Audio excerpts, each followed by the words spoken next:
Gracias por su interés a este conversatorio. Es un panel, digamos, poco común porque no son ponencias.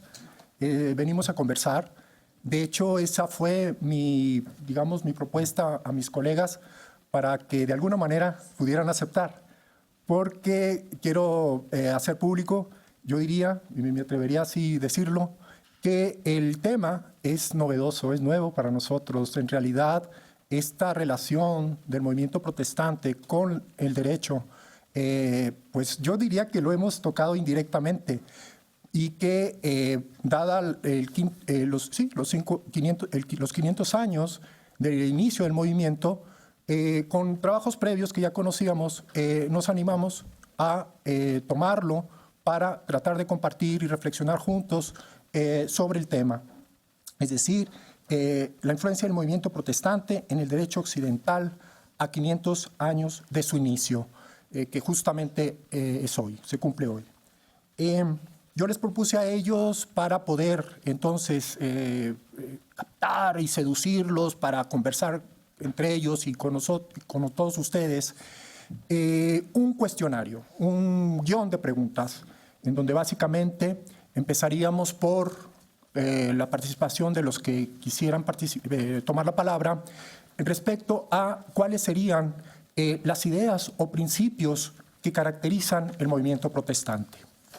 Después entraríamos a estas ideas y principios, cómo influyeron en Alemania y en Europa en particular, y después cómo influyeron en América, en el continente americano, en particular, sabemos, en Estados Unidos y Canadá, y en América Latina.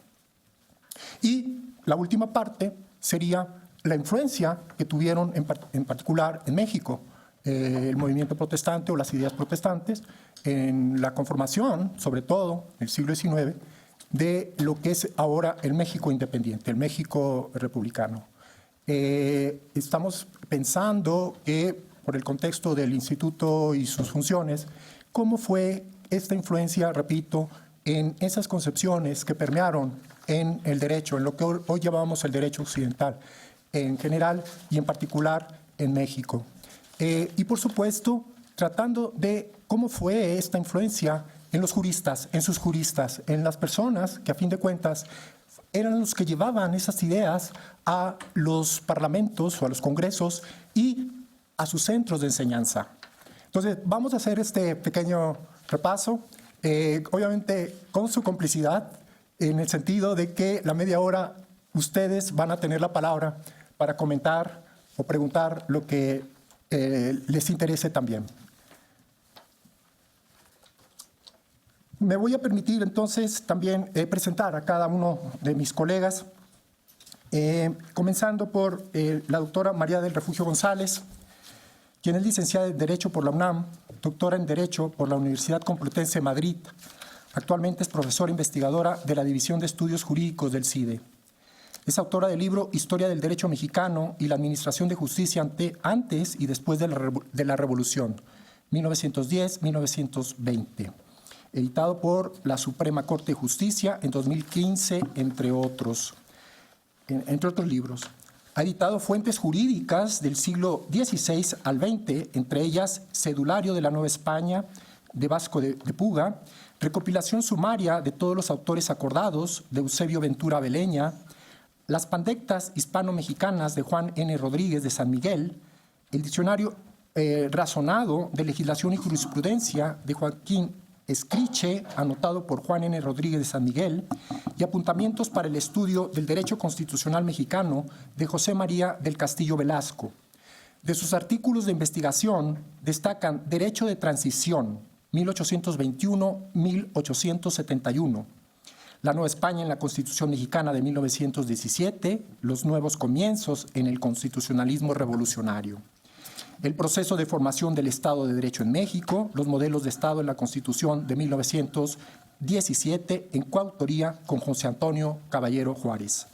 Los abogados en el Constituyente de 1856-57, el Real e Ilustre Colegio de Abogados y la Academia de Jurisprudencia Teórica o Práctica, 1808-1836, el proceso seguido a Ignacio López Rayón, y con Salvador Cárdenas, Orígenes y formación de la historiografía jurídica mexicana.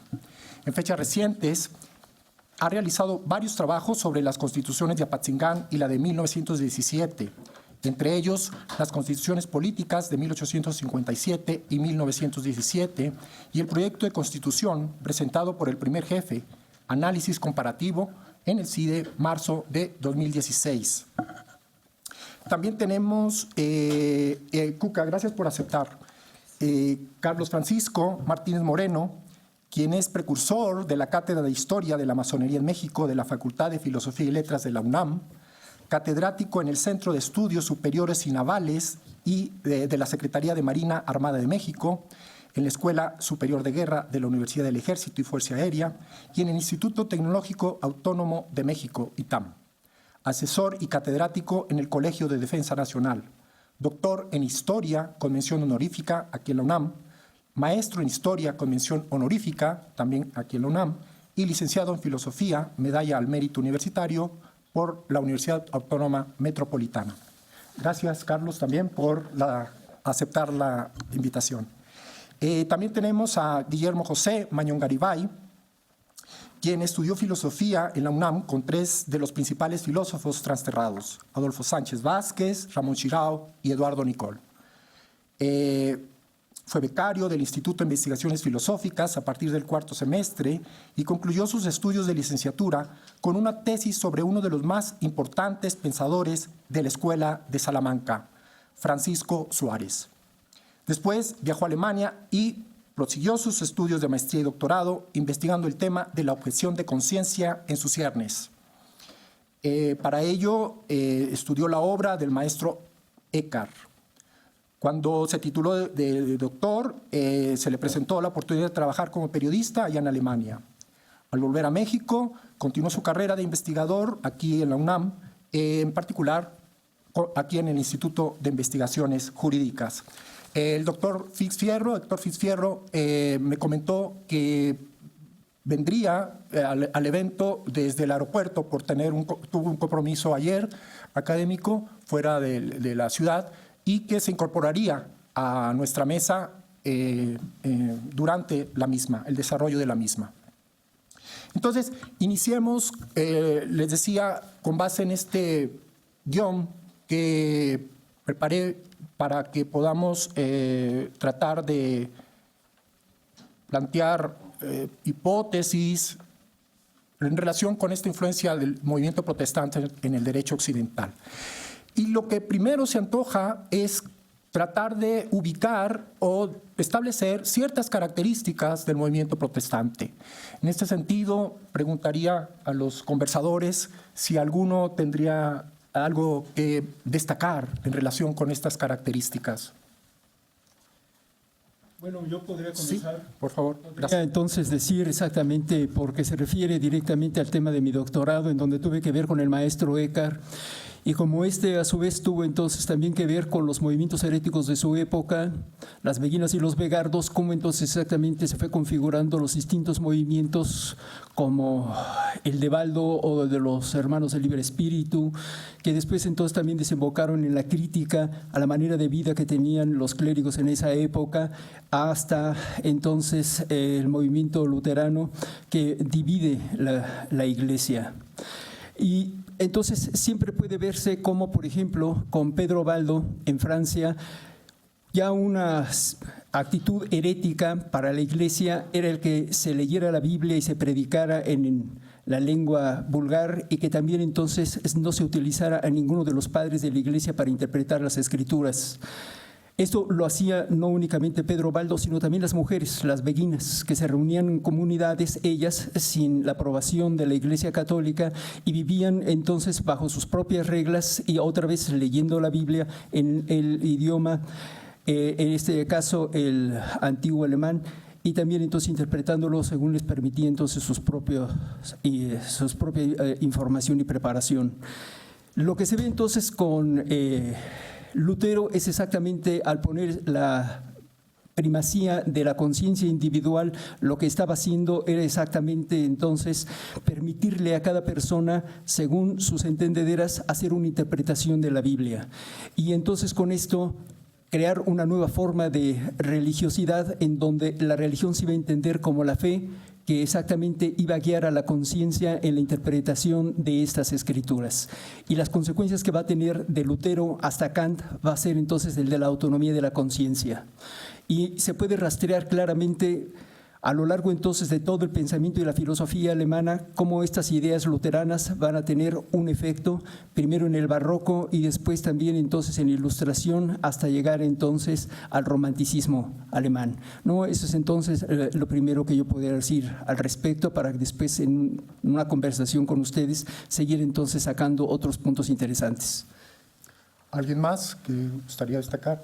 Sí, Cuca, por favor. Bueno, evidentemente lo que acaba de decirse rompió el principio secular que era totalmente aceptado en Europa, llevaba varios siglos de aceptación de la unidad de la Iglesia Católica.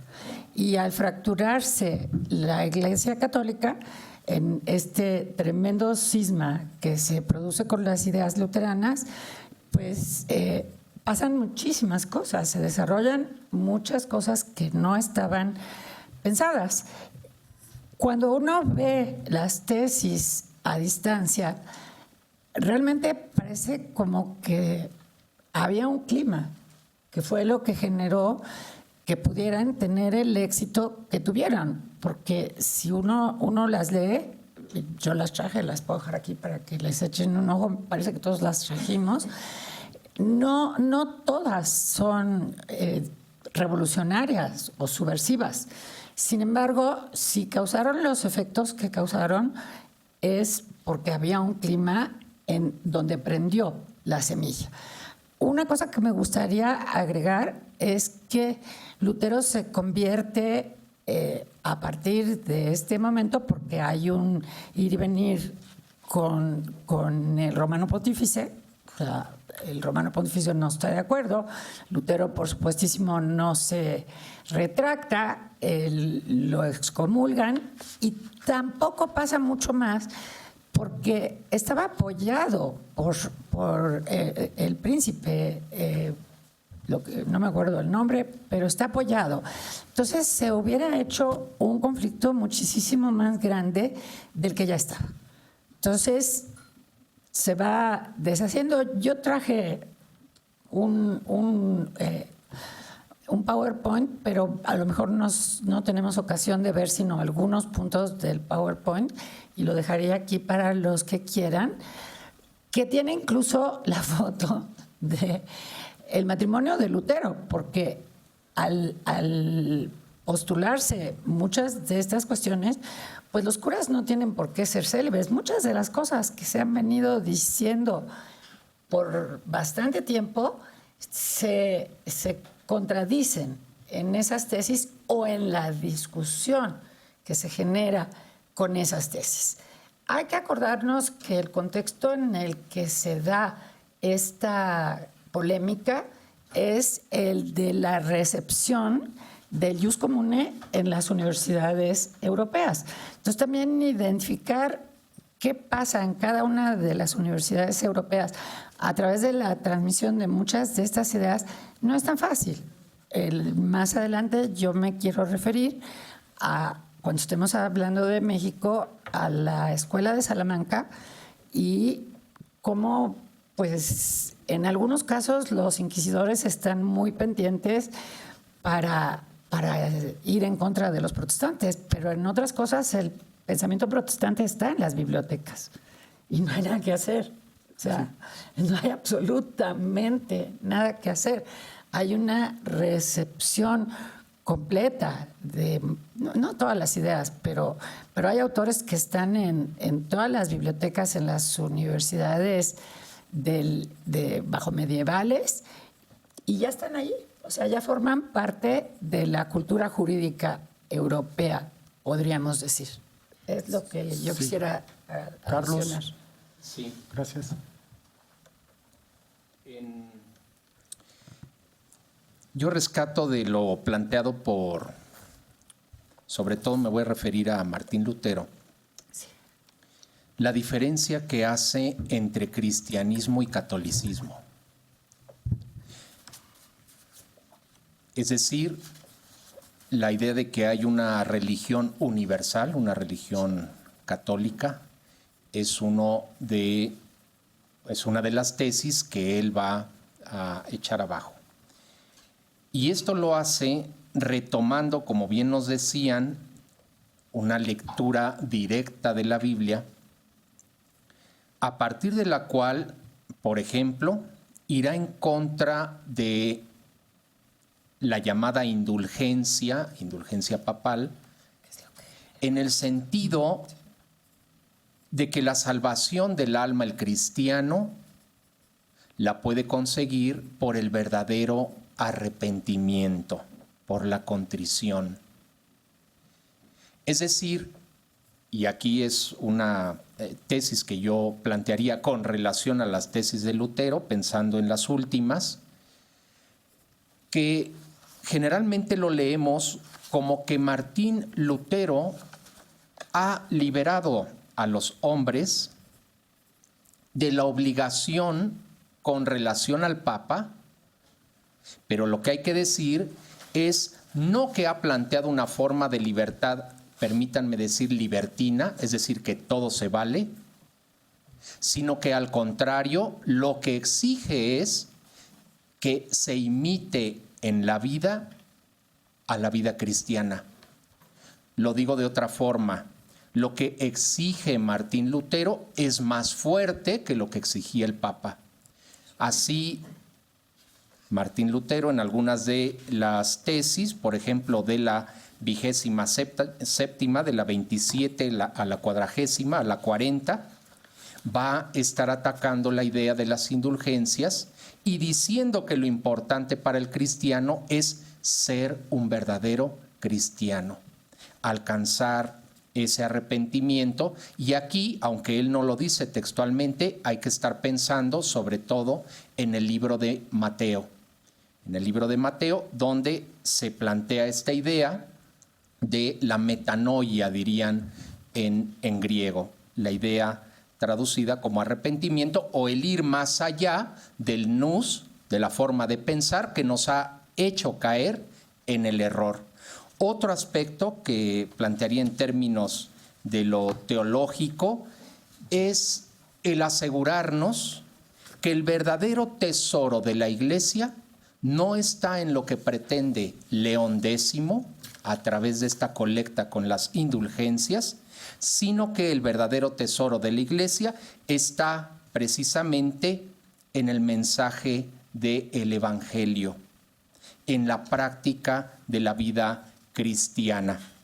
De ahí que también nos hará ver o recordar, porque ya hay autores anteriores que habían planteado esta diferencia entre cristianismo y catolicismo, que aquellas normas que exige el Papa solo son obligatorias en el ámbito, en la jurisdicción del Papa. Lo digo de otra forma, que aquello que pretende el Papa castigar no tiene ningún vínculo con el alma del cristiano, que la pretendida condena en un purgatorio o en un infierno no tiene que ver absolutamente nada con el mensaje cristiano. Es así, por tanto, que al mismo tiempo irá en contra de algunos aspectos fundamentales para la Iglesia Católica. Por ejemplo, la idea del episcopado, la idea de una iglesia basada en obispos, cosa que para él será algo contrario al mensaje cristiano. Más adelante seguramente tendremos ocasión de regresar a algún otro punto, pero me parece que efectivamente, como han dicho, habla de la primacía de la conciencia, pero en este caso es una conciencia que no es que se preste, digamos, a la libre interpretación, sino que él esperaría se apegue a lo que dice el texto bíblico. No es que mi conciencia me diga solo lo que la conciencia de sí pueda decirme, sino que lo que la conciencia pueda decirme inspirada en el texto bíblico. Muchas gracias. Jean Bavreau, en su libro Historia del Protestantismo, destaca precisamente lo que han dicho, es decir, que básicamente estas ideas y principios del movimiento protestante en su origen, pues son principios o ideas religiosas, es decir, solo la Biblia, solo la gracia, solo la fe, es decir, sin intermediarios, sino que la autonomía, como ya también se dijo, del consciente, de libertad del cristiano, es el que con solo su actuar, sin necesidad de intermediarios, puede acceder a ser cristiano, como también lo destaca Carlos. No es una ruptura con el cristianismo, al contrario, es una manera nueva, desde mi punto de vista de ver, de reforzar el ser cristiano. Ahora pasaríamos a la parte, les preguntaría, la influencia que tuvo estos principios en su origen religiosos en la conformación, en la organización político y jurídica, en particular de Alemania y en Europa. Guillermo, yo me voy a atrever a poco pensar por Guillermo, porque él estudió en Alemania, entonces, ¿tendrías alguna opinión? Sí, tengo una opinión. Bueno, yo donde viví exactamente en Alemania fue, bueno, estudié y me gradué en la Universidad von Humboldt de Berlín. Ahí entonces son luteranos, como después también viví y trabajé en la ciudad de Leipzig. Leipzig era 10 kilómetros exactamente de Wittenberg, donde entonces en esa catedral o en ese templo fue en la que pegó las 95 tesis Martín Lutero. O sea, es una zona completamente luterana.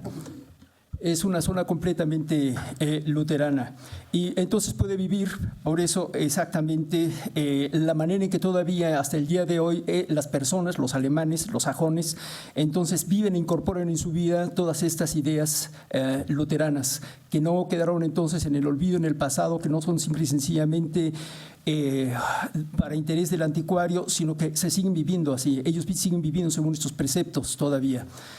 Bueno, habría que decir nada más una cosa más.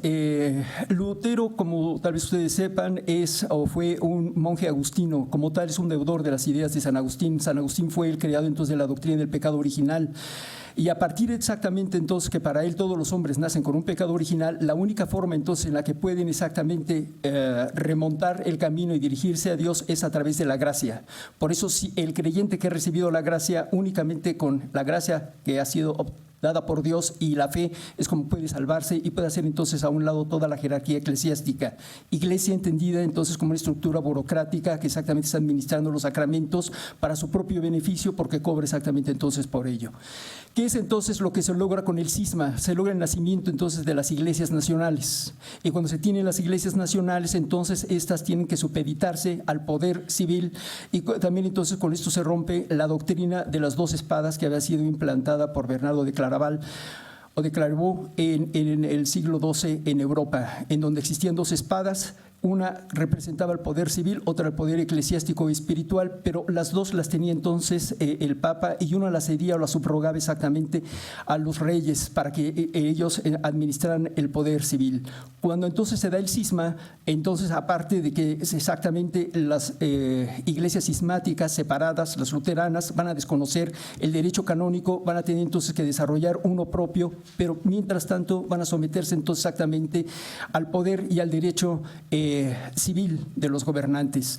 Y también con las iglesias nacionales lo que se va a iniciar entonces va a ser un espíritu nacionalista, lo que después o ya se había visto desde el principio, por ejemplo, con todo el movimiento del humanismo y del renacimiento, esta vuelta a las lenguas vulgares, a escribir, a pensar en ellas como una forma de protesta frente a la manera en que sofocaba la expresión libre de estas ideas la Iglesia Católica en las universidades. Entonces, bueno, lo que yo apunto y dejo la palabra para que los demás complementen lo que yo estoy diciendo o lo refuten, es exactamente con el cisma nacen las iglesias nacionales, con eso el espíritu nacional y también el que las iglesias para que puedan convivir entre ellas, porque después de la iglesia luterana va a haber otras muchísimas más, puedan convivir en paz, entonces es necesario exactamente que todas acaten la ley civil.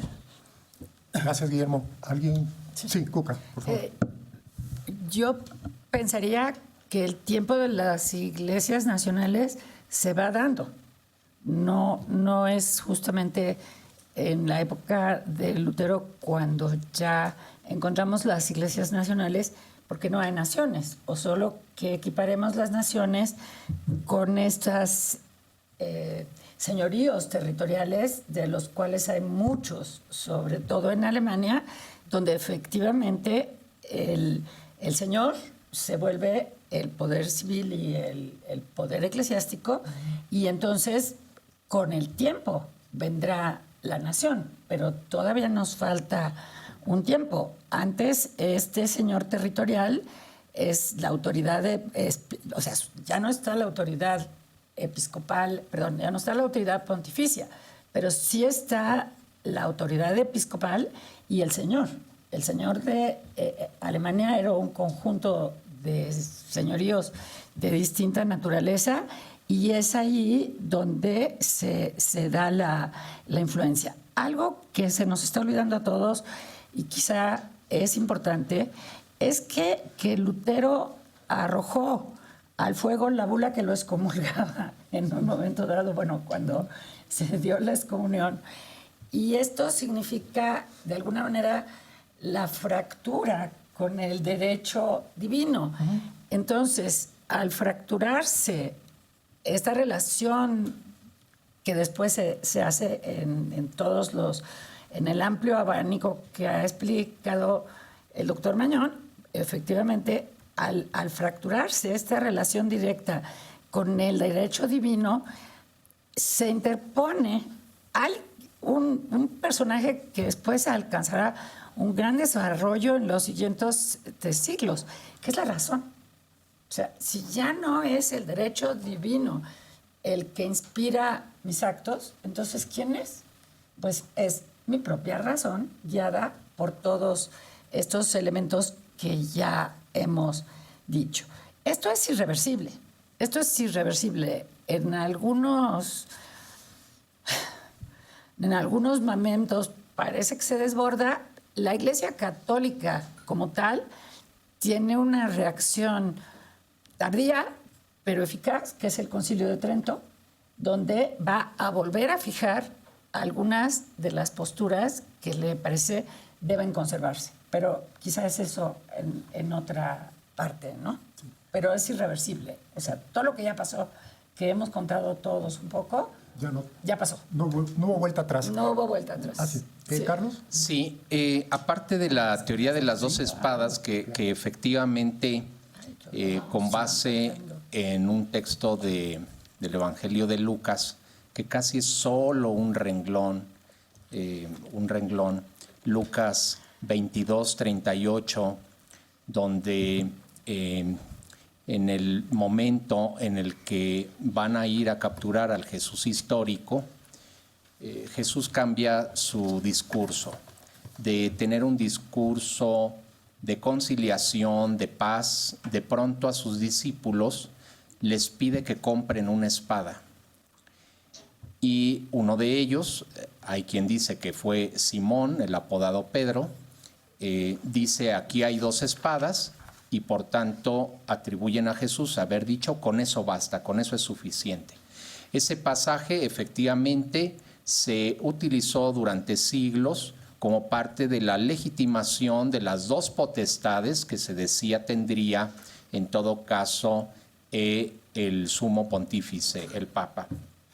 Es así, por ejemplo, el caso de Bonifacio VIII en la bula Unam Sanctam planteará precisamente que el Papa posee dos espadas, dos potestades, la religiosa y la civil, y que él deposita en las manos del rey civil el poder temporal, el poder en todo caso político. Sin embargo, aquí hay que considerar otras dos tesis que fundamentaban el poder político de la Iglesia Católica. La otra, muy semejante a esta, conocida con el término de la teoría de las dos llaves, de un pasaje de Mateo, el libro de Mateo, donde también se dice, hablando con Simón Pedro, que con las llaves lo que una en la tierra quedará atado en el cielo y lo que desate en la tierra quedará desatado en el cielo. Y la última de estas tesis, que eran el fundamento filosófico, teológico, político del poder temporal del papado, es la llamada donación de Constantino.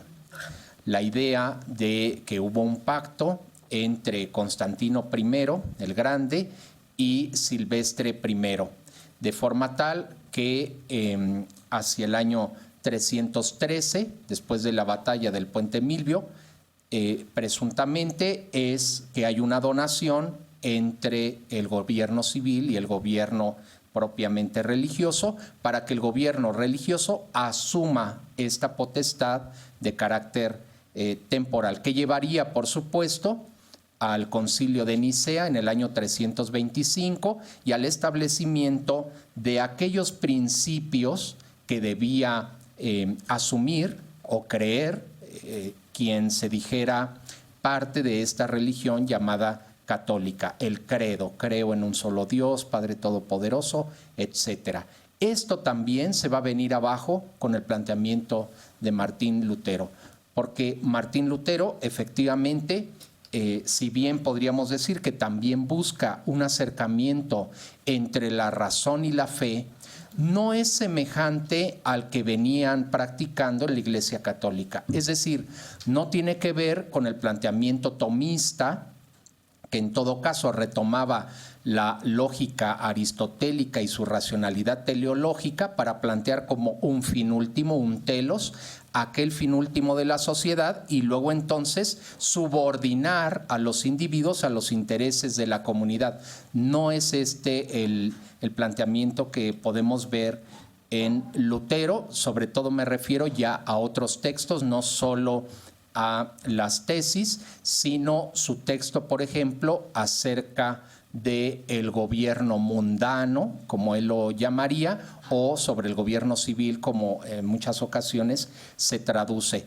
Y aquí, con esto concluyo, él nos va a plantear una idea respecto de cuál es el origen de la sociedad para Martín Lutero. Si para la religión católica el origen de la sociedad se encuentra, como hemos dicho, en este planteamiento de la teoría de las dos espadas, la teoría de las dos llaves y la donación de Constantino, respecto de que el Estado es un Estado confesional, es un Estado que su fin último es defender una confesión, su fin último es defender una religión. En el caso de Martín Lutero, dirá en algún momento en el texto que les he dicho acerca de sobre el gobierno civil o secular, dirán otros, o mundano, si vemos el texto en alemán, y dirá Lutero: el verdadero cristiano no necesita de ninguna de las dos espadas, ni la espada religiosa, porque el verdadero cristiano ya se comporta como un cristiano, ni de la espada secular, porque no es necesario ejercer violencia sobre el cristiano, dado que él ya se comporta bien. Luego entonces la pregunta es: ¿necesitamos o no del Estado?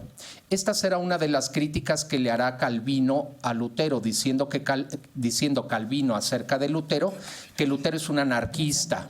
Sin embargo, el mismo Lutero dirá: pero sí necesita el cristiano de la espada secular. ¿Por qué? Porque hay quienes no son cristianos, hay quienes cometen pecado. Luego entonces el cristiano respetará la autoridad civil también para que se pueda controlar al no cristiano, al pecador. Son algunas de las ideas. Sí. Muchas gracias, Carlos. Bienvenido, Héctor Fix Fierro, investigador de este instituto, al que lo invitaría a incorporarse quizá interviniendo, Héctor, en la influencia que tuvo el movimiento protestante en Alemania y en Europa. Sobre todo, recuerdo este debate que tú me recordabas, en el sentido de que George Jelinek mencionaba en un libro sobre la Carta de los Derechos del Hombre y el Ciudadano la influencia del protestantismo y no tanto de la Ilustración. Entonces, se estableció ahí un debate con un jurista francés, ¿no? ¿Te gustaría por ahí?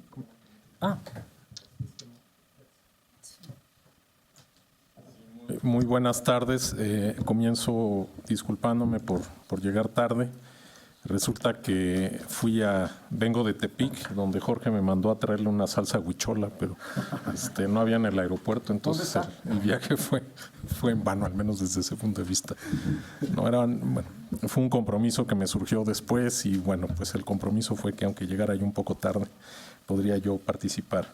Sí, muchísimas gracias. Me parece que este es un debate muy interesante y en efecto, como menciona Jorge, a principios del siglo XX hubo un debate muy importante entre dos juristas, un alemán y un francés. Recuerden ustedes que eran las épocas en las que los franceses y los alemanes tenían una rivalidad en muchos órdenes y que al final desembocaría en la Primera Guerra Mundial. Ahora se portan un poco mejor. Pero el debate era alrededor del tema de dónde venían los derechos humanos o los derechos del hombre. Y un jurista francés, un señor que se apellidaba Boudmy, aseguraba, obviamente por su influencia nacional, que en realidad pues eran las declaraciones de derechos humanos, la Declaración de los Derechos del Hombre y del Ciudadano francesa. Y el otro jurista muy importante en la teoría del Estado, Georg Jelling, decía no, que esto venía de antes, de las declaraciones americanas y todavía antes, de alguna manera condicionado por las guerras de religión. Aquí lo que hay que decir, y es quizá una consecuencia un poco paradójica de la Reforma Protestante, es que los líderes de la Reforma Protestante, Lutero, Calvino y otros, eran tan intolerantes como los católicos. Es decir, ellos no tenían la idea, en principio, de que debía haber tolerancia religiosa. Para Lutero, el príncipe pues tenía que asegurar que el cristianismo, como él lo entendía, pues fuera la religión también la religión del Estado, y esto implicaba pues una intolerancia hacia cualquier otro credo, ¿no? Incluso pues también en lugares como Ginebra, Calvino también quemó a algunas personas, entre otras al protestante español Miguel Servet. Entonces no había la idea de tolerancia. Lo que pasa es que los principios, algunos de los principios que estableció Lutero, principalmente el de sola scriptura, es decir, que solo la Biblia tenía la autoridad para orientar la vida cristiana, pues ocurrió que empezaron a los poquititos años de la proclamación de este principio por las desavenencias y los desacuerdos, que no eran nuevos, ya venían de antes, sobre lo que significaba, ¿no? Y entonces, a la vuelta de un tiempo, pues había lo que tenemos ahora todavía, un número muy grande de confesiones o denominaciones, ¿sí?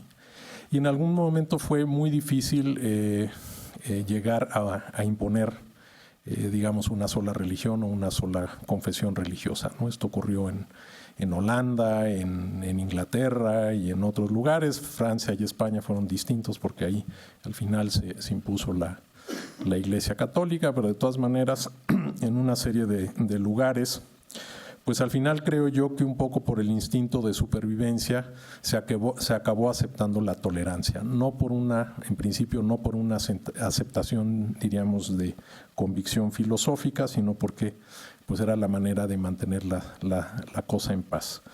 Y eso llevó a considerar que los temas de la religión pues eran temas de la esfera privada, de la conciencia de cada quien. Si esto tenía una influencia en la vida pública, pues era simplemente como consecuencia de que una mayoría compartiera una cierta confesión.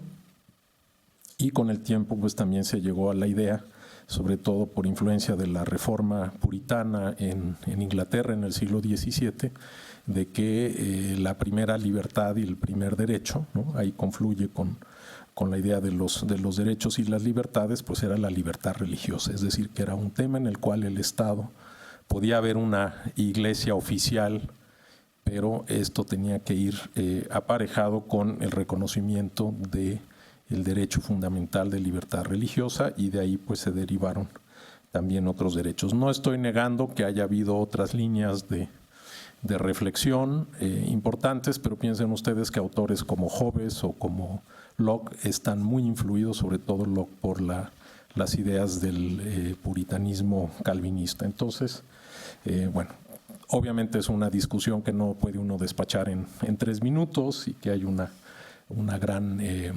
seguirá habiendo un debate, pero si a ustedes les interesa, este instituto publicó hace algunos años, me parece, la versión en español del libro de Jelinek, ¿no?, que es una respuesta a la polémica con el jurista francés, con Boutmy, de manera que hay posibilidades de ahondar en el tema, pero pues está claro que es de la mayor importancia, ¿no?, este debate. Ahora, finalmente, para concluir, pues no olvidemos, les digo que hay otras líneas de pensamiento también en la segunda escolástica española del siglo XVI, cuando se discute el tema de la conquista, etcétera, etcétera, pues ya también está implícito una idea de derechos, de libertades naturales. Entonces, aquí es importante señalar que si bien las reformas protestantes, porque realmente no fue nada más una, y había muchos grupos, además diríamos, de las iglesias oficiales calvinista y luterana, sí dieron un impulso importante y sobre todo tuvieron un impacto mucho más inmediato, mucho más directo en las instituciones políticas y jurídicas, ¿no? Recuerden ustedes que al final los puritanos ingleses tuvieron un conflicto de 10 años con el rey Carlos I. Al final le ganaron, le cortaron la cabeza, y después en la gloriosa revolución de 1688 pues lograron que Jacobo II, que era católico y que estaba con las ideas de imponer el absolutismo, tuviera que huir de Inglaterra, y en ese momento se establece el principio de supremacía del Parlamento y además se dicta el famoso Bill of Rights, que ya es una declaración de derechos en sentido moderno y que, como insisto, está muy ligada a estos conflictos de base religiosa. Gracias. Sí. Gracias, Héctor. A los demás les gustaría abordar en relación con la influencia que tuvo en Europa, sobre todo en los juristas, en algunos juristas en España. Sí, bueno, una cuestión, nada más con respecto exactamente al nacimiento de las naciones. Hay que recordar que también, como una secuela de reformas, vino también en Inglaterra la fundación de la Iglesia Anglicana. Si esto no es una iglesia nacional, bueno, entonces habría que pensar entonces qué es lo que se entiende por ello. Evidentemente hay un proceso muy largo de la formación de las naciones. ¿Qué fue primero, el huevo o la gallina? Si las iglesias nacionales que impulsaron la formación de las naciones, la unidad de un solo soberano que exactamente imponía su ley a todos los demás. Bueno, esto es algo interesante de poder discutirse, pero que existió entonces una iglesia suiza con Calvino, que existió entonces una iglesia anabaptista, que existieron también entonces los hugonotes en Francia, que no reconocían otra ley, exactamente inspirados también por San Agustín, por su texto, uno de los más importantes, que es la ciudad de Dios, en donde San Agustín entonces dividía entre la ciudad de los hombres y la ciudad de Dios. Los hombres que vivían en la ciudad de Dios se guiaban por la ley exactamente divina, y aquellos entonces que no reconocían esta ley divina entonces vivían en la ciudad de los hombres. Quienes vivían según la ciudad de Dios no era necesario entonces imponerles esta ley exactamente por la fuerza, porque su fe les hacía reconocer la ley y vivir según ella, pero aquellos que no lo eran sí entonces necesitaban de esta espada, como ya lo dijo el doctor. Bien, a propósito también entonces exactamente con el nacimiento de los derechos humanos, habría que también ver la formación del derecho subjetivo, cómo entonces exactamente los derechos de cada persona están anclados o son inherentes a cada persona en la subjetividad de cada persona, y por eso deben de ser respetados. De ahí entonces la discusión primero, ¿no?, entre las casas y Ginés de Sepúlveda a propósito de la conquista de América, de si son entonces hombres o no aquellos seres que se encuentran en el Nuevo Mundo, y si son hombres entonces cómo se debe de proceder al someternos a la nueva ley, y cómo se deben también entonces exactamente de convertir a la nueva fe que esto no ha tenido, ¿no? Y de ahí también otra de las cuestiones que se impuso con la conquista y la catequización, que fue entonces el de la pureza de raza, en donde no se permitía entonces a ninguna persona venir a América que no fuera exactamente entonces de padres, de abuelos católicos, para evitar que vinieran conversos y entonces contaminar el Nuevo Mundo. Pero tal vez eso también pueda entonces explayar o abundar mis otros colegas. Gracias. Cuca, ¿te gustaría? Sí. Yo pensaba que hiciéramos como una síntesis para pasar ya a América de lo que estaba... Vamos siguiendo el guión, Cuca. Estamos Sí. con la influencia de los juristas en Europa, sobre los juristas en Europa, del movimiento protestante. ¿En España tú tendrías alguna propuesta Bueno, de...? querría Sí, hubo agregar algún- algunas cuestiones sobre la segunda escolástica, el descubrimiento de América. Me gustaría estar de acuerdo con lo que dijo Guillermo Mañón hace un rato, que efectivamente al final hay varias iglesias reformadas. Dos por pensadores y una por cuestiones muy prácticas de un rey que quiere divorciarse, que siempre son razones distintas. Hay que tomarlo en cuenta. O sea, un rey que quiere repudiar a su esposa y el Papa no lo deja y acaba separando su iglesia de Roma. Y efectivamente la luterana y la anglicana y la calvinista insistir un poco en lo que ya se dijo hace un rato, que Lutero no piensa en el Estado, pero Calvino sí. Calvino que viene... Que es jurista. Que es jurista, Es jurista. y que es el al que le importa el derecho y el Estado. Y para ir como acabando esta parte, bueno, ¿dónde se difunde sobre todo la Iglesia luterana? Alemania, Suecia, Dinamarca, Noruega. Calvinista, Francia, Inglaterra, Escocia. Y la anglicana, que tiene razones muy, muy específicas, pues en Inglaterra. O sea, bueno, y luego cuando se vienen todas las conquistas y la expansión ultramarina en los lugares que domina Inglaterra, como para ir un poco cerrando para pasar.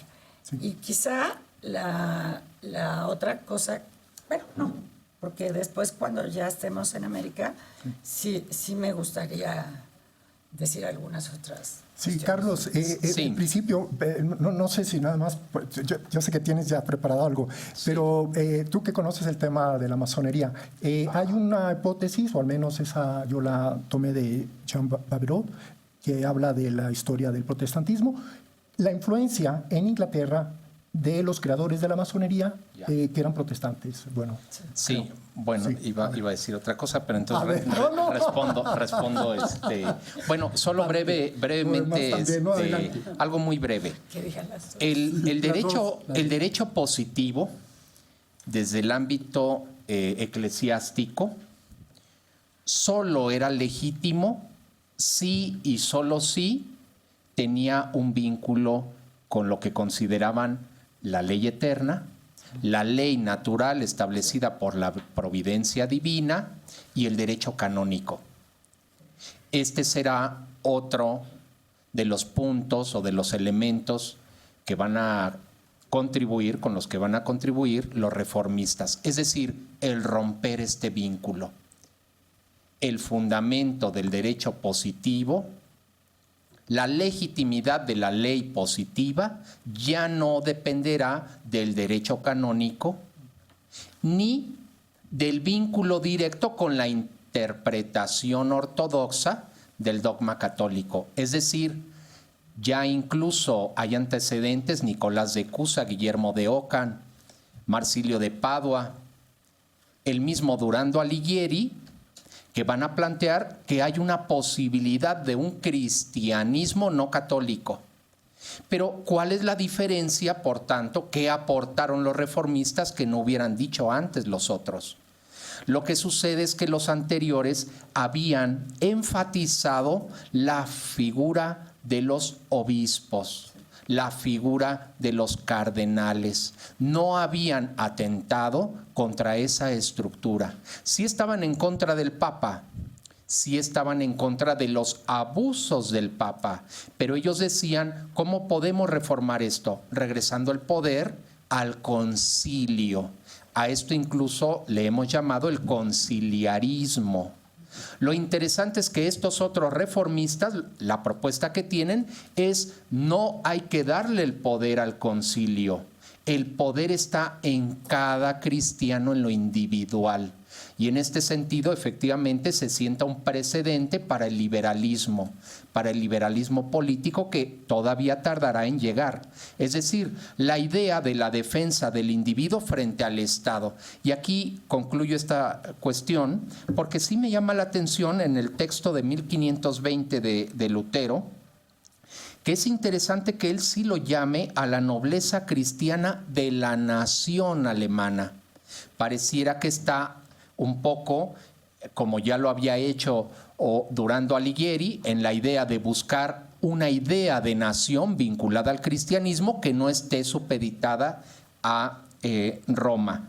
El otro caso es que en 1523, el texto de Lutero sobre la autoridad secular, del cual ya había dicho algo, se llama además hasta dónde se le debe obediencia. Y he aquí, por lo menos en lo escrito, efectivamente una cosa es el deber ser de las ideas de un autor, otra es la realidad y su planteamiento en su vida cotidiana, pero Lutero, al menos en 1523, sí dice que el rey no tiene derecho a someter absolutamente a nadie a que piense lo que el rey piensa.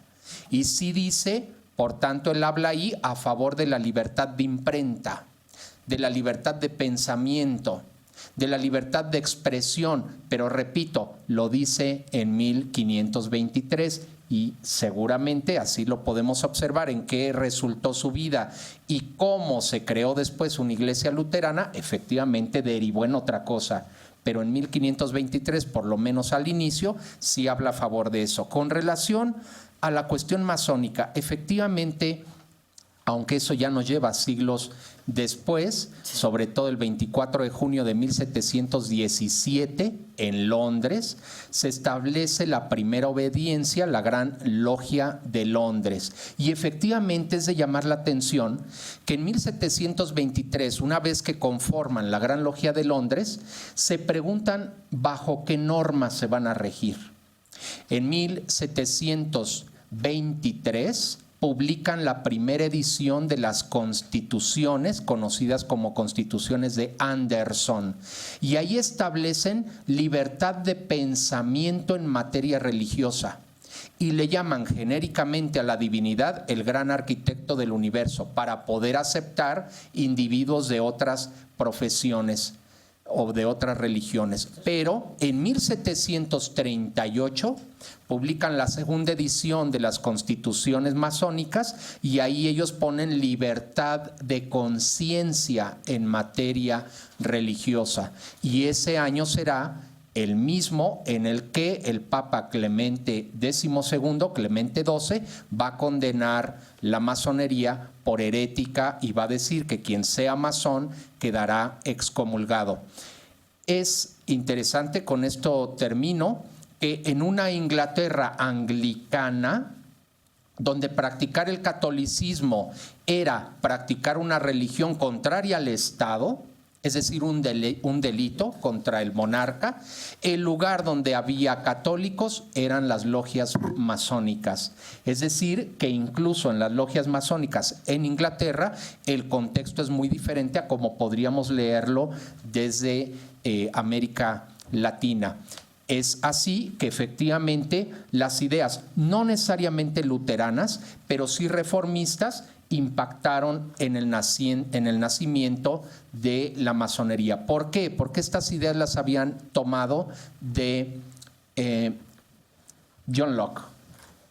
Y John Locke, permítanme tan solo extenderme un poco en este punto, había aportado algo a los ingleses que a nivel geopolítico era fundamental.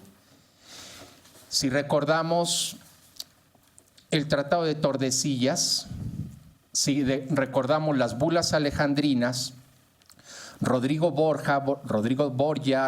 Borgia, había establecido en sus funciones como Papa Alejandro VI que en el continente americano solo tendrían derechos dos imperios, el portugués y el español. Por eso es tan interesante que desde Inglaterra se hayan basado sobre todo en el pensamiento de John Locke, porque John Locke busca en la Biblia, en el texto bíblico, también inspirado por esta idea reformista, busca el fundamento de la propiedad.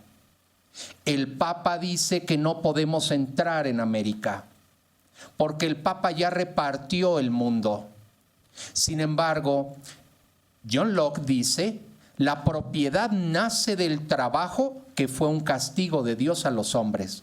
Los hombres pecaron y luego entonces Dios les ha dicho que de aquí en adelante lo que tengan como propiedad será fruto de su trabajo. Los ingleses encuentran un justificante para entonces sí meterse al continente americano, para decir, dado que no creemos en la doctrina del Papa y sí creemos en la doctrina de la Biblia que es anterior al Papa, dice que la propiedad privada proviene del trabajo, no de la concesión del Papa. He ahí algunas ideas, sí. Bien, muchas gracias.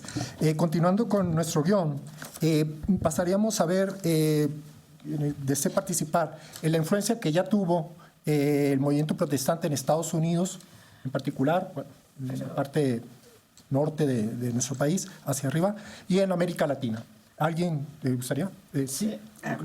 A mí, antes de pasarnos a América, sí me gustaría que señaláramos de manera muy enfática que una de las influencias rotundas que tiene todo este movimiento reformista en todos sus aspectos, pues es la posibilidad de la construcción del Estado moderno, que no hemos dicho nada de la construcción del Estado. Y entonces, hasta ese momento tenemos una iglesia constituida a la manera de Estado y lenders y estos y los otros. O sea, tenemos como una dispersión jurídica y política, quizá un poquito menos en Inglaterra, pero el impacto final de muchas de estas ideas es abrirle el espacio a la construcción del Estado moderno. ¿Por qué? Porque se discuten temas que parecía que ya no tenían por qué volver a discutirse. Pero una vez que ya no existe la unidad de la Iglesia, hay que volver a discutir todo. Hay que volver a discutir todo porque nos quedamos en que los príncipes, los reyes eran soberanos y eran absolutos y te recibían su poder de Dios y todo esto. Entonces, cuando todo eso viene una ola y se lo lleva, hay que volver a discutir todo. ¿De quién es la soberanía? Hay que volver a ver esto del poder espiritual y el poder temporal. Entonces, la reforma finalmente tiene como consecuencia la posibilidad de que se vaya configurando el Estado moderno. Entonces yo creo que antes de que nos pasemos a América, que bueno, siempre cuesta mucho trabajo porque bueno, a nosotros nos descubren en 1492 y entonces estamos a la mitad del proceso. Pero sí hay que decir que en Europa esta cuestión de la reforma no es trivial, que hay que reconstruir todo y con ello empezamos a conformar el Estado moderno. Sí, yo creo que esa propuesta la podemos encaminar con la influencia que ya tuvo en América, Héctor. Sí, yo abundaría un poco en lo que dice la maestra Cuca. En efecto, diríamos, el efecto inmediato, práctico y visible de la reforma protestante es transferirle al Estado todas las funciones temporales que tenía la Iglesia. Y piensen ustedes que lo que era desde la Edad Media, el matrimonio, las sucesiones, muchos asuntos, la educación, etcétera, etcétera. Lutero dijo, la Iglesia es un organismo que no es un organismo legislador, sino es una comunidad espiritual de los creyentes, y todas estas funciones, ¿quién las va a hacer? Pues las va a hacer el Estado y se las transmite. Dicho sea de paso, pues es exactamente lo que hicieron los liberales mexicanos con la reforma del siglo XIX, nada más que con alguna diferencia que ya podremos comentar. Y esto obligó a que el príncipe empezara pues a expedir y a legislar en todos estos temas, ¿no? Pero con cambios importantes. Piensen ustedes, el matrimonio pues deja de ser un sacramento y realmente abren la puerta a la disolución del vínculo matrimonial, y pues ahí está el origen del divorcio, que se acepta cuando el matrimonio es meramente un contrato o una institución puramente humana. Y pues los príncipes aceptan todo ese poder con mucha, digamos, con agrado, vamos a decir, pero Lutero les impone en cambio pues, la obligación de, como ya se ha dicho, seguir manteniendo la moral cristiana y la observancia de los mandamientos, etcétera, etcétera. Ahora, es muy importante insistir en que esto ayuda no solo a construir el Estado, sino también a unificar el orden jurídico, ¿no? La idea de que el orden jurídico es uno solo, de que se unifica, incluso de que está dividido en ciertas ramas y que tienen relaciones y consistencia entre sí, es algo que también empiezan a elaborar los juristas luteranos. Puede ser que Lutero no le haya preocupado mucho los temas jurídicos, pero muy cercano a él tenía un jurista, que era este señor Philip Melanchthon, que elabora todas las ideas jurídicas cercanas al luteranismo. Estaba yo leyendo también que es la época en que se empiezan a hacer las primeras codificaciones del derecho penal, ¿no? Y que van mucho en la línea del pensamiento jurídico luterano, ¿no? Y entonces empiezan a surgir pues también nuestra idea actual de orden jurídico. Traigo aquí un libro del profesor Harold Berman, que escribió justamente la segunda parte de su libro que se llama Derecho y Revolución, sobre las dos reformas protestantes, luterana y puritana. Insiste en que el impacto en la ciencia jurídica es muy grande, que en Alemania se desarrolla aún más lo que llaman ellos el derecho de profesores, y que una expresión muy simpática de ese derecho de profesores es una cosa que llaman los alemanes el envío del expediente, ¿no? Y este envío del expediente era que en algunos casos, en casos difíciles que a veces tenían que resolver los tribunales, que como decía la maestra Cook, estaban los principados alemanes todavía muy divididos, ¿sí? A veces mandaban el expediente a alguna facultad de derecho, incluso podía ser de otro principado, ¿no? Para que los profesores dieran una opinión colectiva sobre cómo debía resolverse el asunto. Y con el tiempo esa opinión acabó siendo obligatoria, es decir, los profesores acababan escribiendo, redactando la sentencia que iban a dictar los tribunales, y parece que fue una práctica que continuó pues hasta el siglo XIX. Lo que sí leí yo en algún lado fue que eso tuvo un impacto negativo en las actividades académicas, ¿no? Hubo una decadencia, de la vida académica, porque los profesores estaban muy entretenidos resolviendo expedientes judiciales, pero bueno, eso es parte de la historia, pero sobre eso se ve pues un impacto importante del Ahora, tomando el barco a América, pues yo me gustaría agregar que este fortalecimiento y esta construcción del Estado, que inicia la Reforma Protestante, también tuvo un impacto en los países católicos. No cambiaron las ideas religiosas, pero también en Francia, en España y en otros lugares aprovecharon también para establecer una clara supremacía sobre el gobierno de la Iglesia, aunque formalmente seguían reconociendo la autoridad supremo del Papa, y que en el caso de México, una vez que se consuma la independencia, pues ahí viene esa discusión de si la nueva república recibe las facultades que tenía el rey español, el regio patronato, sobre el gobierno eclesiástico, ¿no? En fin. Bueno, con respecto a las naciones, también habría que ver entonces no únicamente su nacimiento, sino también el nacimiento del Estado laico. Y con respecto a esto, claro, hablar de dos cosas. Primero, de la paz de Augsburgo, que se firma o se concerta en 1555, cuando el emperador Carlos V de Alemania llama a las partes exactamente para pacificarlas y establece unos 5 puntos en donde a partir de esto entonces exactamente se van a tolerar dos iglesias, la católica y la protestante. Y aquí entonces hay que comenzar a ver, hay que comenzar a entender que lo que se está proponiendo entonces es primero que quien va entonces a regular los conflictos que puedan surgir entre estas dos iglesias, protestante y católica, va a ser exactamente entonces el poder civil, y que este poder civil, para que sea respetado por todos, tanto entonces los creyentes protestantes como los católicos, de alguna manera tiene que entenderse como neutral frente a cada una de estas confesiones. Esto, otra vez, tanto el nacimiento del Estado como de su laicidad o de su neutralidad, hay que entenderlo como un punto de arranque, como el albor, como el comienzo. No es que ahí en ese momento, cuando se firma en 1555, 35 años después de 1520, cuando quema entonces Lutero la bula, entonces ya se haya conciliado y se haya cuajado con ese Estado. Ahí entonces comienza y arranca también entonces también esta reflexión que para los filósofos es muy interesante, de qué exactamente entonces se va a entender por tolerancia, hasta qué punto entonces se va a ejercer la tolerancia y cómo entonces nosotros la vamos a practicar día a día para entonces exactamente como se vio en la paz de Westfalia, al final de la guerra de religión en 1648, no vuelva a haber entonces un conflicto sangriento por problemas religiosos. Quien interpreta la Biblia de una forma y quien la interpreta de otro, difícilmente van a llegar entonces a una concertación, a un acuerdo. Entonces únicamente les queda el tolerarse, el tolerar entonces sus diferencias.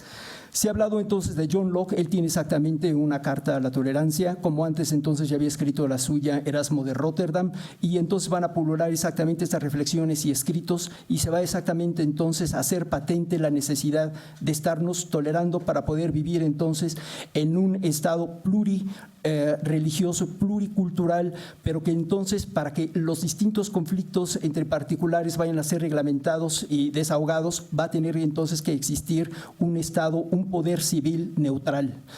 Esto es entonces lo que yo podía agregar a esto. Sí, muchas gracias. ¿Carlos? No, porque Okay. yo ya dije Sí, lo del Estado. Sí. Bueno, a mí me parece importante también señalar que, dado que los reformistas van a poner el énfasis en el individuo, efectivamente esto va a ayudar posteriormente a las teorías contractualistas del Estado. Es decir, antes de las teorías contractualistas, por ejemplo, pensemos en el pensamiento tomista, que está en la base del pensamiento católico de la época que estamos analizando. El pensamiento tomista, si pensamos en el opúsculo sobre el gobierno de los príncipes de Tomás de Aquino, él plantea bajo un pensamiento aristotélico, basado en el libro Política de Aristóteles, que el fin último, el telos, está antes que la propia historia. Es decir, ¿qué es primero? ¿El Estado o sus componentes? Aristóteles va a responder que primero es la polis, porque es el telos, el fin último, al que tiende la naturaleza, y luego entonces están las partes que lo van creando, que además fueron creadas por la naturaleza para cumplir ese fin. Por ejemplo, la familia como base natural del Estado. Es así que en el pensamiento católico se llega a una síntesis entre la filosofía grecolatina y la teología, para decir que el Estado es producto de la propia naturaleza y de las leyes naturales establecidas por Dios. Pero ahora, con estos reformistas que no ponen énfasis en la comunidad, sino en el individuo, se va a plantear otra pregunta que el mismo Thomas Hobbes en 1651 tendrá que resolver. ¿Qué sucede si tenemos individuos igual, todos con libertad o libre albedrío y con voluntad? ¿Qué sucede? ¿Qué tenemos como resultado de eso? Y dirá él, lo que tenemos es la guerra de todos contra todos, del hombre contra el hombre convertido en lobo para el hombre, el homo homini lupus, que dirá él. Es así que viene la necesidad de construir un ser artificial por medio del pacto. No solo Tomás Hobbes, también, por ejemplo, Baruch Spinoza va a aprovechar este tipo de ideas para hacer su propio planteamiento contractualista, y con él muchos otros después.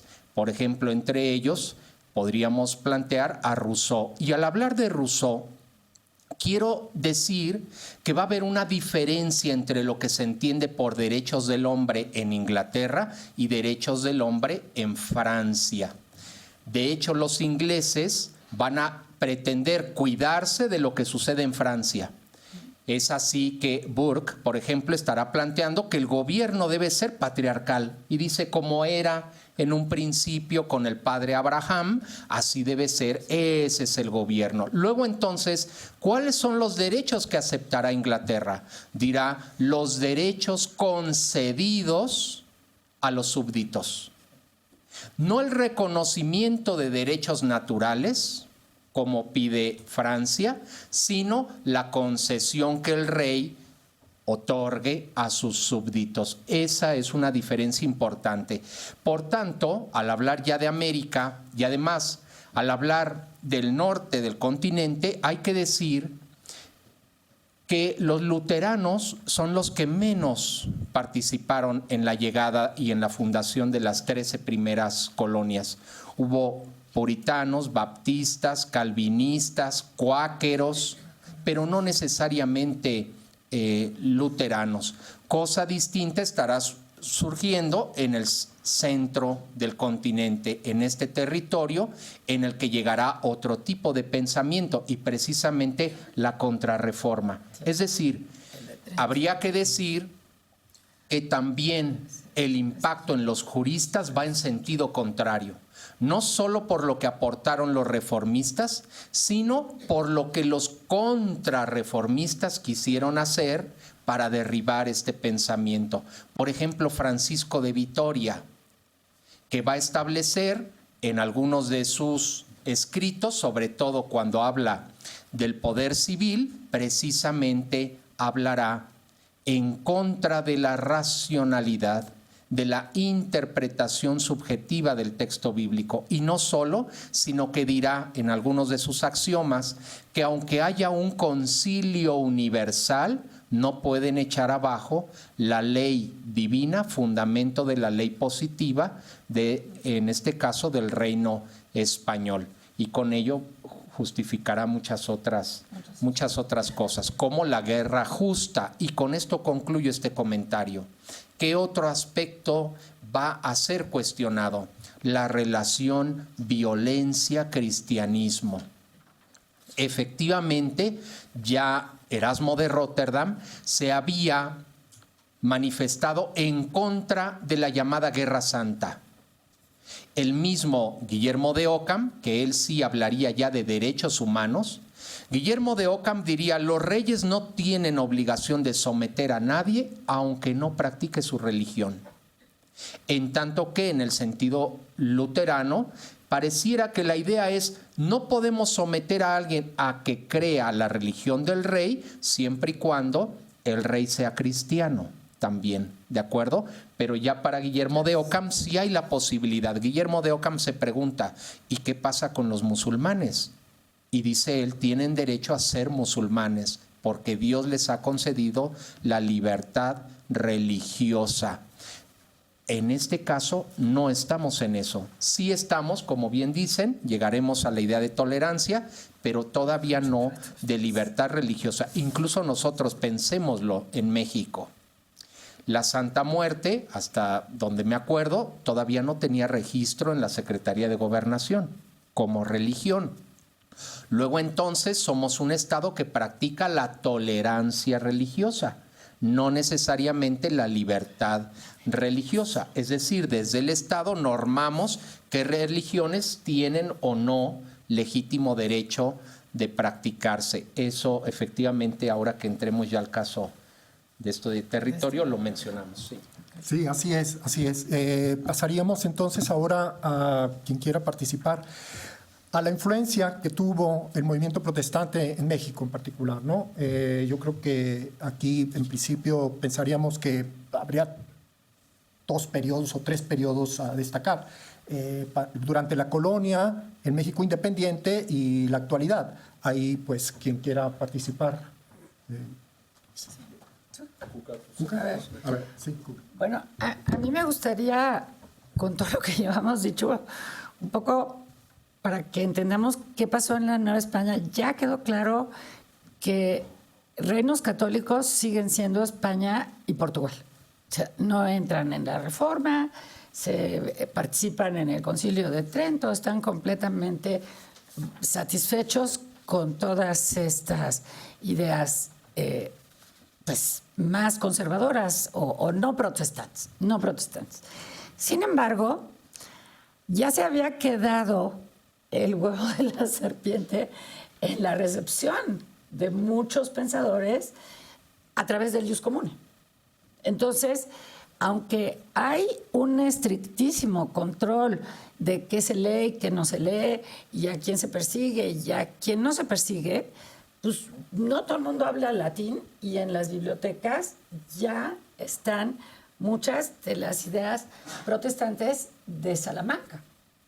Así de fácil, de cuando se recibe a través del ius comune. O sea, no se recibe como la recepción particular de fulanito de tal, sino a través de este ius comune que unifica a toda Europa, o que tiene bases para unificar a toda Europa, ya está el huevo de la serpiente, insisto, por lo menos en las bibliotecas. La idea de rebelión, la idea de resistencia al tirano, muchas ideas ya están ahí.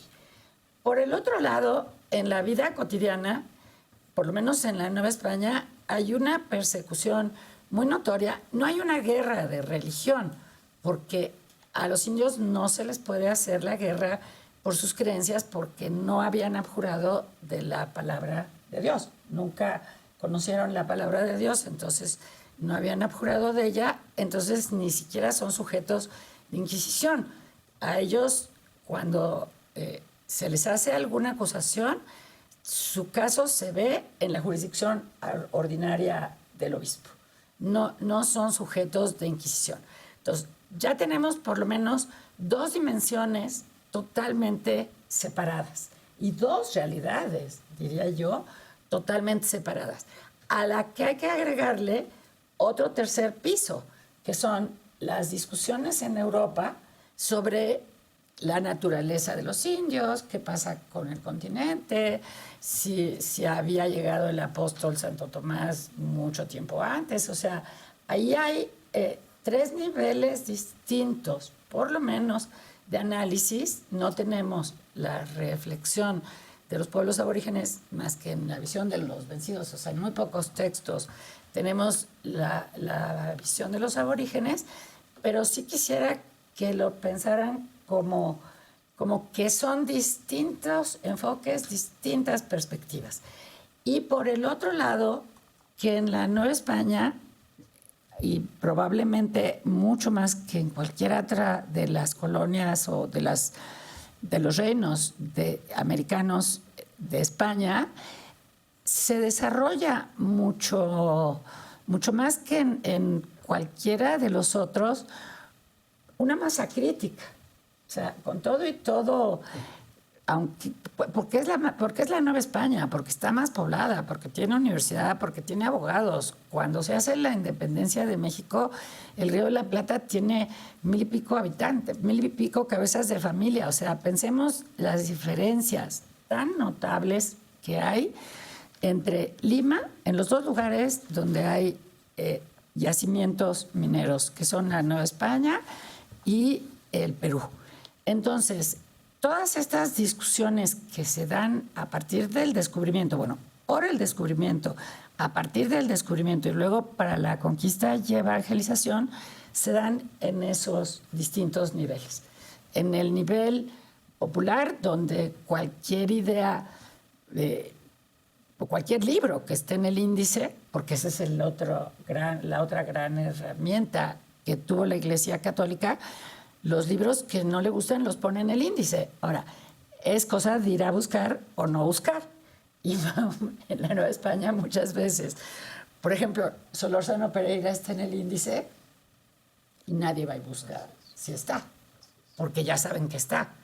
Como dijo Hidalgo, cuando la independencia, que dijeron, bueno, ¿y por qué no les hizo juicio? Y dijo, bueno, porque ya sabía que eran inocentes.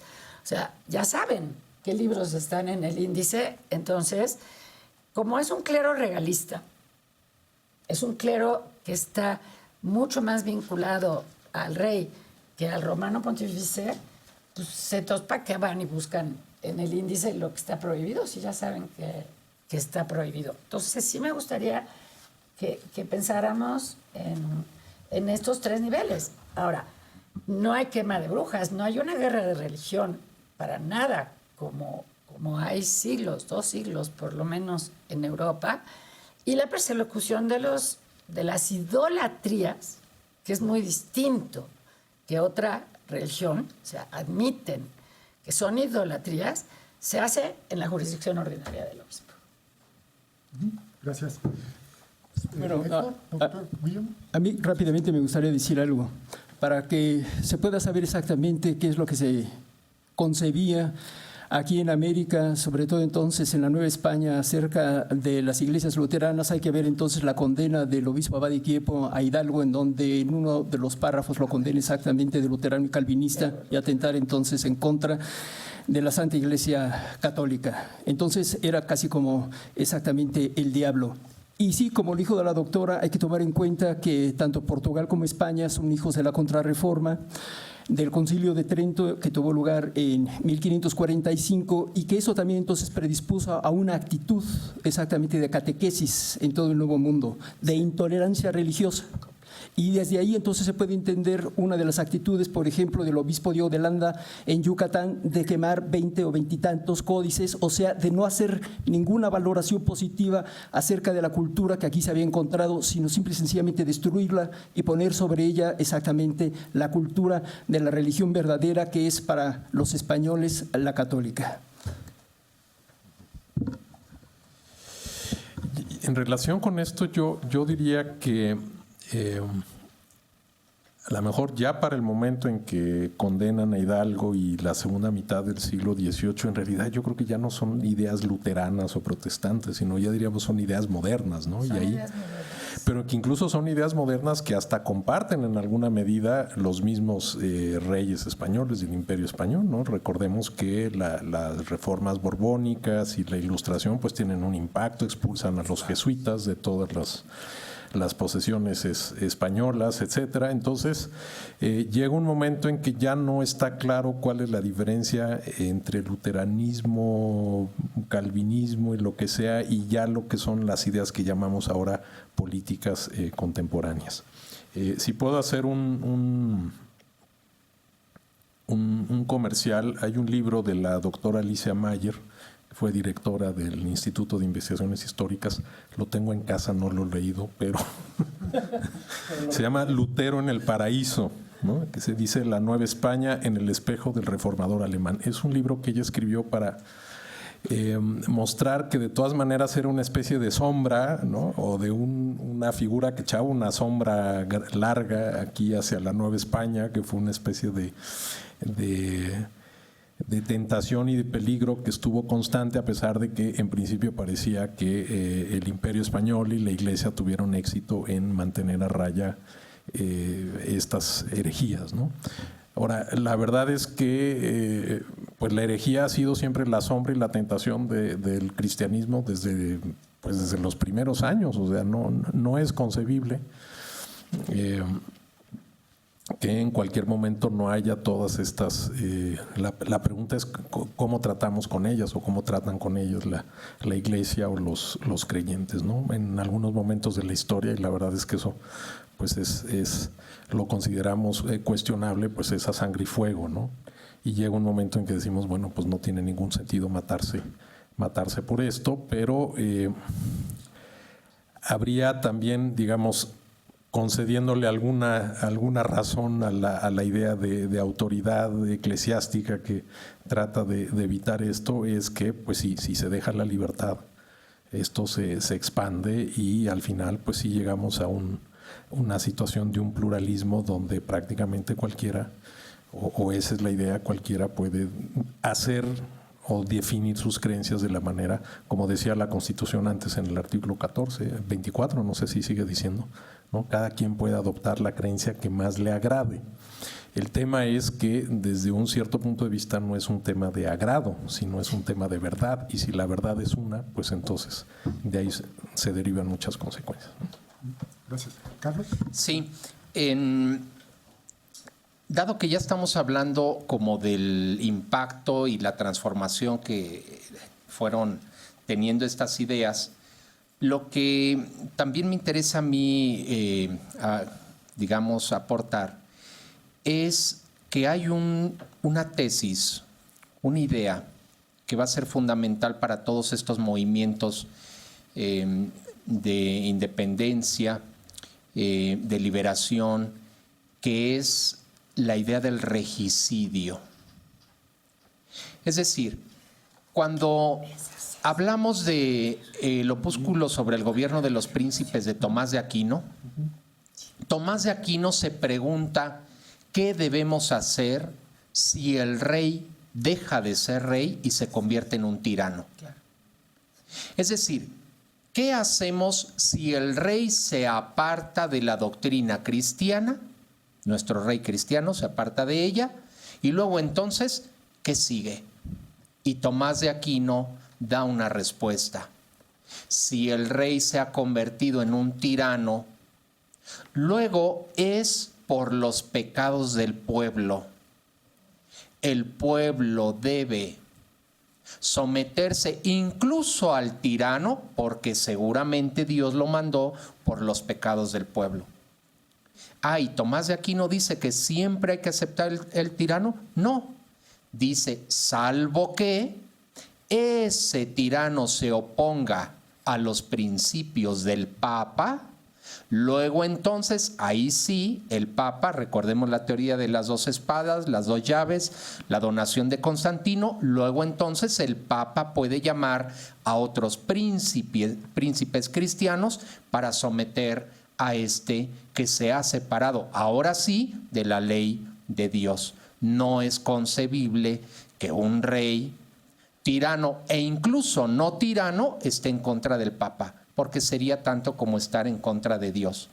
Esta idea, ya en el Policraticus, Juan de Salisbury la había planteado, solo que él hablaba en términos de que un individuo en lo particular tenía derecho legítimo incluso de matar al rey, siempre y cuando no fuera cristiano, siempre y cuando no hubiera jurado lealtad al rey. En el caso de Tomás de Aquino esto es imposible.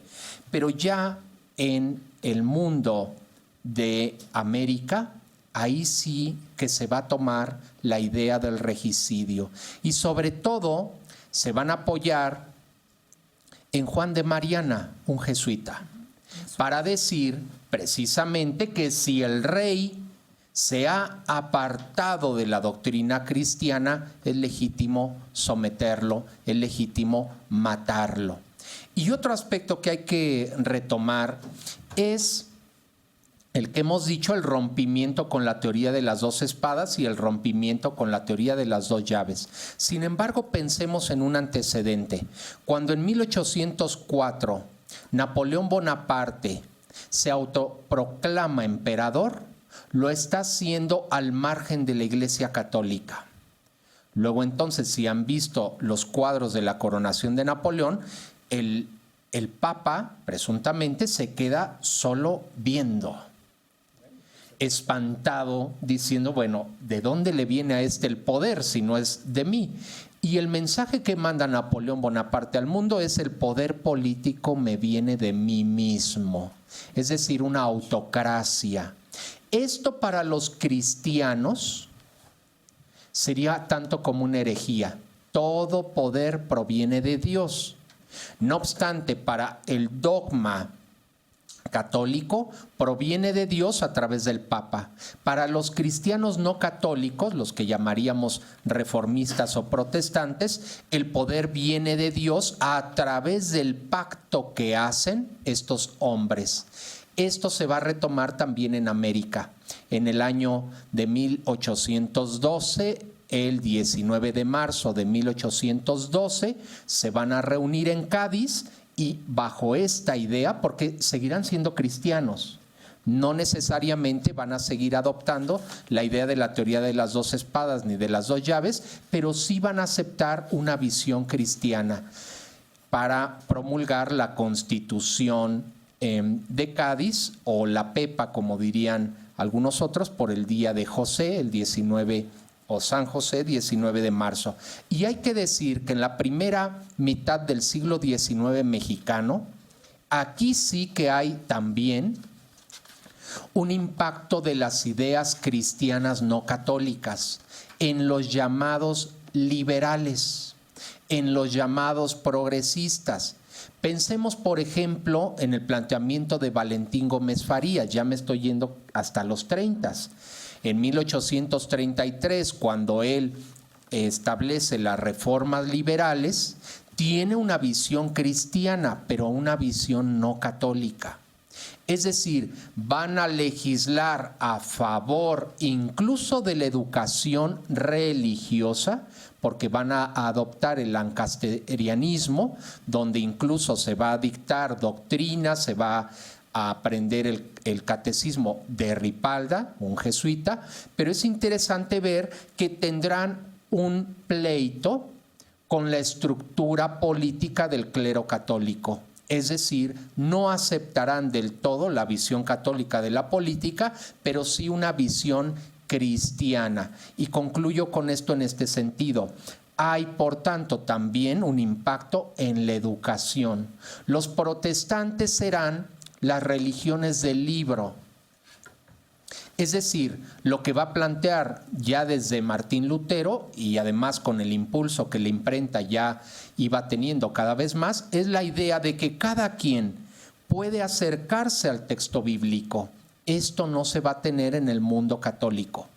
En el mundo católico, el católico no tendrá derecho ni siquiera a saber qué dice el texto bíblico, porque la misa se le dictará de espaldas al pueblo, en latín, en una lengua que desconoce, es decir, que será sobre todo un ritual, permítanme incluso el término, idolátrico. Es una práctica que no necesariamente tiene un sentido, como sí lo va a tener para el protestante. El protestante se acercará por la razón, como nos han dicho, y serán las culturas del libro. La Biblia será el libro en el que la mayoría de esos pueblos europeos, americanos, protestantes, aprenderán a leer la lengua nacional en el texto bíblico. Eso en la primera mitad del siglo XIX también va a tener un impacto en el territorio mexicano. Una vez ya independiente, se harán las reformas, como he dicho, liberales, pero impulsadas por un pensamiento cristiano, no católico, pero sí cristiano. Sí, muchas gracias. Y como lo prometido en la dinámica establecida desde el principio, son ustedes los que ahora tienen comentarios o preguntas. Les pediría, para poder tener el mayor número de participaciones, que fuera lo más breve y directo posible, por favor. Gracias. Juan, mire, yo tendría algunas acotaciones. Por ejemplo, quisiera yo saber qué sucedía en el momento que se da el protestantismo en Europa. Por ejemplo, Pero para que te escuchen los que están viendo, un micrófono te van a hacer llegar. Gracias. mira, yo quisiera saber qué es lo que sucede en Europa, por ejemplo, ejemplo, en Italia, por ejemplo, con los Medici, o sea, por ejemplo, cuando queman a Savonarola, eso sería en el inicio del protestantismo, ¿no? Y, por ejemplo, las cuestiones en América, por ejemplo, cuando Estados Unidos le gana la guerra a México, ¿qué sucede, por ejemplo, en Nuevo México, ¿no? O sea, por ejemplo, porque México fue, en cierta forma, una cultura religiosa. O sea, no me estoy refiriendo católica, sino el indígena, Cortés dominó a los indígenas por sus creencias, ¿no? Entonces se adoptó a la estructura indígena. Gracias. ¿Alguien más aquí? Por favor. Gracias. Buenas tardes a todos. Quisiera nada más, si pueden ahondar un poco, sobre todo en la francomasonería en la época de Juárez y la influencia que tuvo sobre la libertad religiosa o la tolerancia religiosa en México. Gracias. Gracias. ¿Alguien más? ¿No? Ok. Esas dos Muchas preguntas. gracias. La primera, si algo faltó, quizá alguna participación, ¿no? Tenemos tiempo. Bueno, Bien, nada más cada rápidamente uno. sobre Savonarola, no, eso sucedió muchísimo antes en el Renacimiento, en Italia, en Florencia, y entonces sí fue quemado exactamente por sus ideas tan extremistas, ¿no? Pero no tuvo nada que ver entonces con la Reforma protestante. Y sobre las sociedades secretas, sobre la masonería, habría que hablar, tal vez el profesor nos pueda abundar exactamente sobre la religión natural, que ya a partir entonces de Baruch Spinoza, entonces comienza exactamente a dejarse atrás por el racionalismo cartesiano, todas las religiones reveladas, tomadas entonces exactamente como superchería, y a creer que existe únicamente una religión natural, aquella exactamente que con la aplicación de la razón puede derivarse o deducirse a partir del orden que uno encuentra en la naturaleza, y que es después recogida en las sociedades secretas como la masonería. Sí. ¿No? Héctor. Participación de... Sí, Sí, yo tipo cierre. yo quisiera agregar en relación con este tema del siglo XIX en México. Estoy seguro que hubo quien también, digamos, pensando en términos de la influencia protestante, ¿no? Quien se preguntó, bueno, ¿cuál es la razón de nuestro atraso y por qué nuestros vecinos están tan avanzados? Y hubo pues quien encontró la respuesta justamente en la diferencia de credo religioso. Digo, somos atrasados porque somos católicos, ¿no? Y allá son avanzados porque son protestantes, ¿no? Y en algún momento también para los liberales fue importante la posibilidad de romper el monopolio religioso justamente para permitir migración diríamos, de nacionalidades de religión protestante que se prometían pues que iban a tener un impacto importante en el avance del país. Creo que al final, bueno, pues hay razones para pensarlo así, pero en realidad la cosa era más compleja, ¿no? Porque finalmente también había potencias católicas, más bien en nuestro atraso venía de nuestra situación de dependencia y de la idea un poco inocente que con la independencia íbamos a resolver todo eso y que en unos pocos años íbamos a ser la más feliz de las repúblicas, ¿no? Todavía 200 años después nos falta un trecho, pero ahí la llevamos. Sí. A mí me gustaría, un poco porque ya vamos cerrando, aunque todavía falta la respuesta que la va a dar él, y está junto a mí, a la pregunta que usted hizo. ¿Qué pasó con los juristas en la Nueva España y en el siglo XIX? Y yo pienso que hasta la Revolución. Hay protestantes que entran a México, sobre todo cuando después de la Constitución de 57 ya se admite la libertad de cultos. O sea, hay sujetos protestantes que entran en México, muy pocos, no tantos como uno pensaría. Hay un poco de presencia en la Revolución Mexicana y un poco de presencia actualmente. Actualmente sí hay mucha presencia en zonas suburbanas por la cuestión de la austeridad y el no beber y todas estas cuestiones que en las regiones donde hay población indígena que había estado muy vinculada al horrible vicio del alcohol, es una maravilla que por eso en Chiapas o Oaxaca va creciendo el protestantismo de una manera importante. Pero bueno, eso es una cosa. El otro tema es los juristas. ¿Qué pasó con nuestros juristas? Tiene que ver un poco con lo que acaba de decir el doctor Fix. Nuestros juristas nunca dejaron, hasta la fecha, según un reciente estudio de un investigador del CIDE, que se llama Alejandro Madrazo Layú, los fundamentos teológicos de la dogmática jurídica, él piensa que hoy, en la Suprema Corte de Justicia, aparte de que lo va siguiendo esto en toda la época colonial y luego lo sigue en los juristas del siglo XIX también, sobre todo civilistas, porque siempre la doctrina civil es más fácil de confirmar lo que van diciendo y todo eso, todo lo demás es más cambiante. Él encuentra que se van conformando en la Nueva España y luego se siguen hasta hoy 2 métodos de interpretación del derecho. Y curiosamente los dos son de estos años que estamos diciendo, de el tiempo de la Reforma Protestante y antes, y el tiempo de la Contrarreforma Católica. Él dice, entre los juristas ha habido en México a lo largo de todos estos siglos y hasta hoy, o sea, y toma algunas sentencias de la Corte donde lo busca, el método de la revelación, que es este del que yo les hablaba, de la recepción del derecho en las universidades en el siglo XII y XIII, y el de la creación, que se desarrolla justamente en la Escuela de Salamanca, donde pues ya ahí había algunos libros protestantes o de origen protestante que se leía normal y corrientemente. Entonces Madrazo Layú, porque hay muchos madrazos, entonces es importante. Madrazo dice, bueno, en el caso de los juristas novohispanos y también mexicanos, cuando hay conflicto van al de la creación. ¿Por qué? Porque es más rico.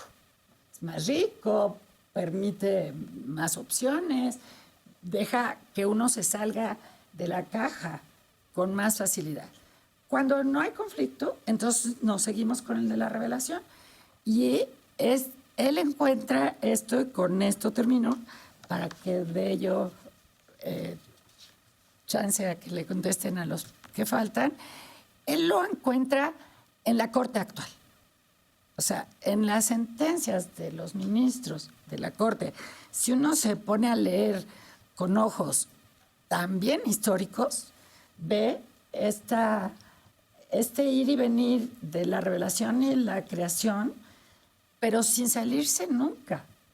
O sea, alternándolos, jugando con ellos, regresando cuando no hay conflicto al de la revelación, yendo al de la creación.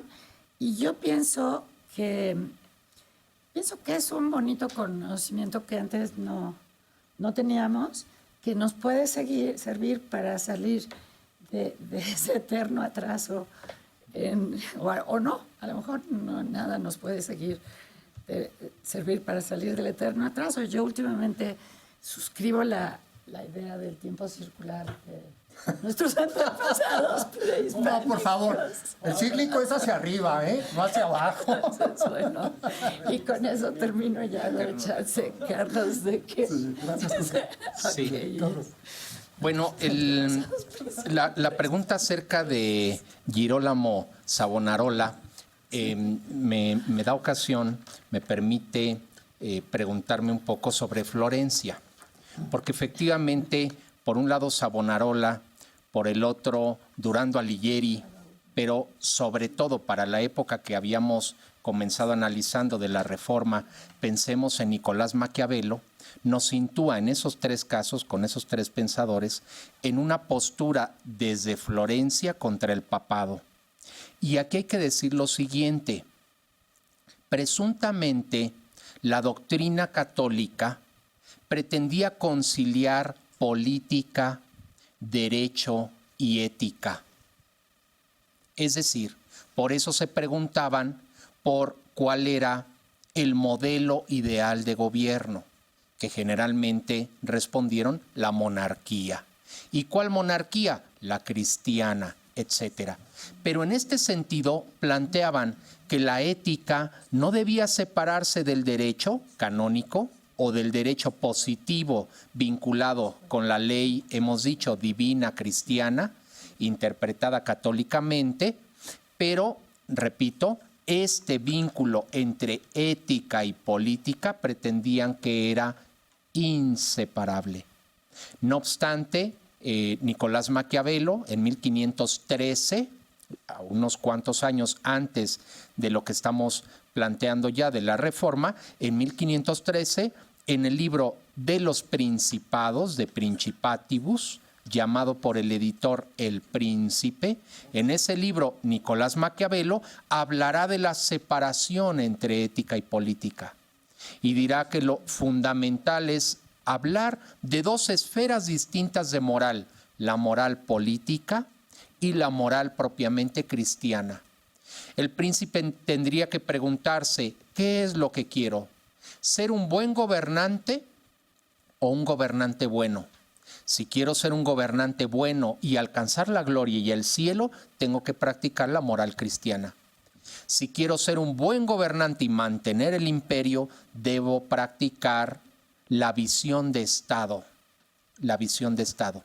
Con los protestantes lo interesante, porque valdría la pena preguntarnos, ¿acaso el Renacimiento ya nos había dicho, por tanto, que la política no tendría que ver con moral cristiana y no tendría que ver con ética? Lo interesante es que los protestantes vienen a decirnos, la política, no obstante la corrupción del clero católico, debe atenerse al marco de las costumbres moralmente aceptadas. Debe haber un marco ético. ¿Y cuál es el marco ético? Ellos dirán la Biblia. En este sentido, con relación a los grupos masónicos, en su origen, ya alrededor de 1760 en Inglaterra, adoptan la Biblia como un requisito para toda logia.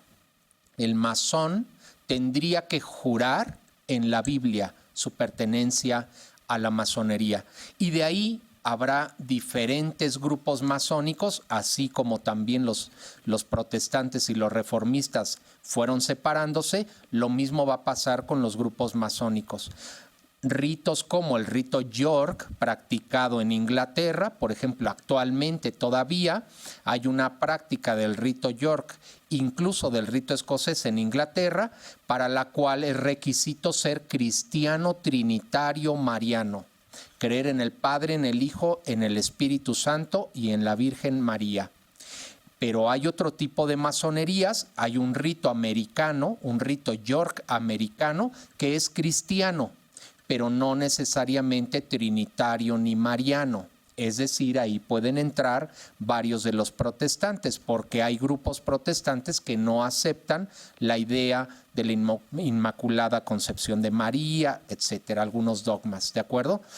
Pero en el caso mexicano y del que usted pregunta, ya en la etapa de Benito Juárez, hay que decir que antes de él lo que había era rito York, propiamente americano, es decir, cristiano, como el que practicaron Mariano Arista, Bocanegra, Vicente Guerrero, Bustamante, por solo mencionar 4 presidentes de la República. En el caso de otra corriente era el rito escocés, antiguo y aceptado, y sus miembros también eran cristianos, pero no necesariamente católicos. En el caso de la época de Juárez ya surge otra cosa, pero por una cuestión, un conflicto con Pío IX. Pío IX, alrededor de diciembre de 1856, es informado en qué sentido va la Constitución mexicana. Y entre otras cosas, por primera ocasión se va a introducir un capítulo de los derechos humanos, no de los derechos concedidos por el rey o monarca o el Estado, sino de los derechos reconocidos, los derechos naturales del hombre reconocidos por el Estado, por la Constitución. Esto va a ir totalmente en contra del Papa Pío IX. Y Pío IX, tiempo después, en una bula, la bula Quanta Cura, establecerá un anexo llamado el Syllabus Errorum, 80 pecados, 80 errores, entre los que están libertad de creencia, libertad de expresión, la soberanía popular, la democracia, la educación laica. Es decir, todos aquellos, digamos, logros del liberalismo que hemos visto, algunos podrían tener antecedentes directos o no con la visión reformista y protestante, pero ¿qué van a hacer entonces los masones vinculados a Benito Juárez? En 1868 van a reformar el rito nacional mexicano, que es la otra corriente, y van a quitar la Biblia del altar masónico, porque van a decir, si el Papa Pío IX dice que quien jura la Biblia quien jura la Constitución mexicana queda excomulgado, luego entonces nosotros quitaremos la Biblia del altar masónico y en su lugar pondremos la Constitución mexicana. Eso sucedió, la aprobación fue el 24 de junio de 1868. Benito Juárez, Francisco Zarco, Crescencio Rejón y muchos otros que estaban con ese grupo. Esto va a provocar, por tanto, una secularización de la masonería que va a ir más allá de las masonerías cristianas. Seguirán siendo cristianos, pero eso ya lo dejarán para su casa, ya no propiamente para el ámbito de la política. Y por tanto, con el mismo Juárez, va a cambiar la idea de un ministerio de asuntos eclesiásticos. Eso va a concluir ahí y quedará al frente Ignacio Ramírez, de un ministerio dedicado a la educación, ya no vinculada con la educación. Es decir, aquí hay otro proceso que incluso nos llevaría a hablar de todo el proceso de secularización de la educación y las instituciones educativas, por ejemplo, del siglo XIX, pero ya sería cosa de otro tema. Exactamente. Otro conversatorio. De entrada los convoco para uno próximo, porque yo creo que quedaron todavía puntos y temas a desarrollar. Yo destacaría, por ejemplo, por llevar agua a mi molino académico, cuando se mencionó sobre los indígenas, cuando llegan, sean protestantes o católicos. Tanto en la parte norte de Estados Unidos y Canadá, como en la parte sur, en la norte se hablaron de tratados, se celebraron tratados para respetar sus derechos. Y en nuestro país, más al sur, los obispos incluso se establecieron como protectores de los derechos de los indios.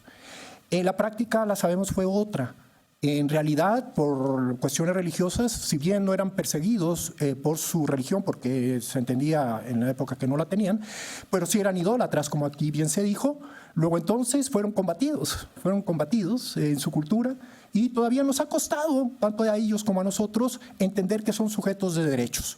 Hasta apenas en el 2001, el artículo 2 ha establecido explícitamente que son sujetos de derechos, ¿no? Por ejemplo. Otro tema que a mí me parece relacionado con el siguiente conversatorio es el impacto que tuvo en las universidades. De hecho, como ya se mencionó, bajo la influencia del derecho canónico, pues ¿qué se estudiaba en las universidades? Pues el derecho canónico, ¿no? Los maestros eran clérigos. A partir del protestantismo, pues empezó una especie de reforma en ese sentido también en la educación. Y como esto, por ejemplo, hablando del México del siglo XXI, pues tenemos en un estado laico universidades católicas, ¿verdad? Como la Panamericana, la Anáhuac, ¿cuál más? La Pontificia. La Pontificia misma, exactamente. La Panamericana, ¿todas las privadas? No. Hay alguien del Opus Dei, sí, el ITAM dice que es neutral y que es laico, ¿no es cierto? En el departamento donde yo estaba, un sacerdote lo coordinaba, quien aconsejaba sobre los problemas éticos de las instituciones, es decir, el TEC de Monterrey también. La libre de derecho creo que también Los es. altos puestos hay gente de... Bueno, Hay que preguntar al doctor Soberano, te va a decir que sí es cierto. Yo creo que es una exageración. en ese sentido, bueno, yo creo que las públicas sí, en principio, ¿verdad? Tomando en cuenta que la educación es un servicio público, sea público-privado precisamente, es decir, en las instituciones en que se imparta, deben ser laicas, es decir, la educación que se imparte debe ser laica, ¿no? En ese sentido, yo sí quiero, en el contexto de este conversatorio, destacar que en particular la formación del abogado del siglo XXI no debe seguir ignorando en su formación general el conocimiento del derecho de las religiones. Es decir, no el derecho de las religiones al adoctrinamiento, sino a la instrucción, a la formación, a la educación. Yo por mi parte he aprendido mucho del protestantismo del mes que los convoqué ahora, ¿eh? No sé ustedes. Yo, si nos hacen un examen sobre el tema, me hubieran reprobado. Es una laguna, por no decir un océano, en el conocimiento de las religiones de este país, siendo un Estado laico, que un profesionista ignore, me refiero a la educación, a la formación, no al adoctrinamiento, las religiones. No sabemos nada de derecho musulmán, no sabemos nada de derecho judío, no sabemos nada de la reglamentación que las iglesias en este país tienen. Entonces, yo cerraría con ello, ¿no? Esperando que las autoridades de esta universidad y de la Facultad de Derecho incorporen en su próximo plan de estudios una materia de derecho a las religiones. Muchas gracias y esperen la convocatoria al próximo conversatorio. Gracias, colegas. Gracias, colegas. Gracias a todos.